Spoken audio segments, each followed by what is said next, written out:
So here we're talking about pollution transport below ground. First, we're going to talk a little bit about advection and spread, and then how quickly do chemicals move. First conservative, and then just touching on non-conservative chemicals before the next video. Okay, so how do pollutants move below ground? They move with flow. So this is, again, advection. Anything with flow is going to be advection. So it moves down hydraulic gradient from high to low hydraulic head. And because it's moving with groundwater, then it's going to be moving at the same speed as groundwater. So for conservative chemicals, this would be seepage velocity. So this would be sort of the maximum speed of a chemical that doesn't stick to soil. Okay, so this top figure here is showing you advective transport of a solute, sort of with water going from time 1 to time 2. But what actually happens is more like down here, right? So you've got water and pollutants moving through soil, but it has to move around soil particles and sort of deal with the friction that comes along with moving next to those particles. So instead of having just a block of pollutant that moves from time 1 to time 2, you start out with a small amount, perhaps, that you put in there, and then it ends up spreading. So what causes this spreading? If you pause and think about it, you can probably come up with it from what we talked about earlier in this class. So dispersion is really the main way that pollutants below ground spread. So that is moving around grains of clay or sand or gravel or anything like that. And then also thinking about sort of the same way we talked about different velocities within a river channel, you have the same thing but on a much smaller scale between soil particles. So anything moving right next to a soil particle is going to be moving slower than something in the middle of this sort of tiny channel or pore. And you also have these different pore sizes, so something's going to be moving more slowly through a small pore than through a large pore. Okay, so dispersion in this case, we have this equation for it where alpha is dispersivity, so this is equivalent to the median grain size or diameter, and D is mechanical dispersion. Again, that's in terms of area. This is length. L in all of these cases is length per time. And seepage velocity then is in terms of length or distance per time.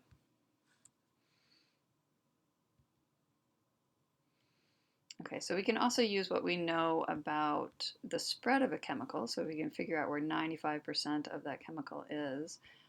We can use what we know about a normal distribution because this is a random process more or less. And so it's going to be a 95% of that pollutant at any given time is going to be equal to 4 times the standard deviation, just like before when we were talking about spread in a stream. So we could also use this information to estimate D and using a different equation where we use the sigma squared divided by 2 times time. So how long has that pollutant been in the soil?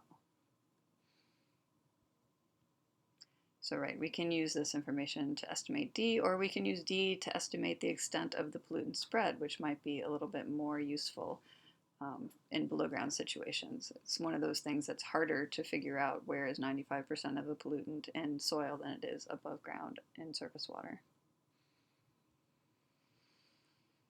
So there's also macro dispersion. We were talking mostly about pollutants moving around little particles, clay particles, sand particles, but there also are really big differences in porosity and permeability within a big soil, within a soil cross section, which is what this is showing you. So you might have sand and gravel here, but then all of these clay lenses in here that are much harder for pollutants and water to move through. So instead of moving through them, they may move around, and that will also increase spread and mixing.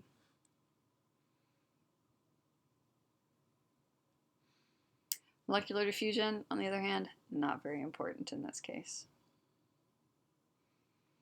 Okay, so for speed, we've got advection, down gradient, we've got spread due to dispersion. And then for speed, we've got for conservative chemicals this maximum velocity, maximum speed, which is seepage velocity. So non-conservative chemicals will not move quite that quickly, right? Because they might be sticking to negative charges on soils or on organic matter. So they might be retained by soil, so they'd be moving more slowly. So how do we start to think about that? And what impacts it? We've already talked quite a bit about cation exchange capacity.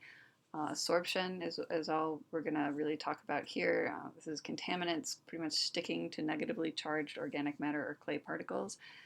And we measure the ability of a soil to kind of retain pollutants in terms of cation exchange capacity, and it's usually measured in milliequivalents per grams of 100 grams of soil,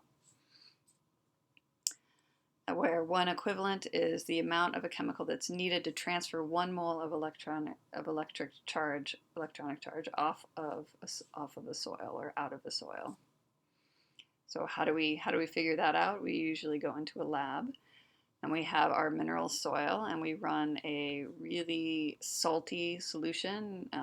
In this case, you could have it saturated with ammonium, pour a huge amount of ammonium into the soil so that it displaces all of the cations that used to be on there into a solution down here. And then you measure the leachate concentration of all of those cations to get your CEC. Cation exchange capacity. So that leachate tells us the amount of exchangeable cations and positive charge equivalents that a soil can absorb.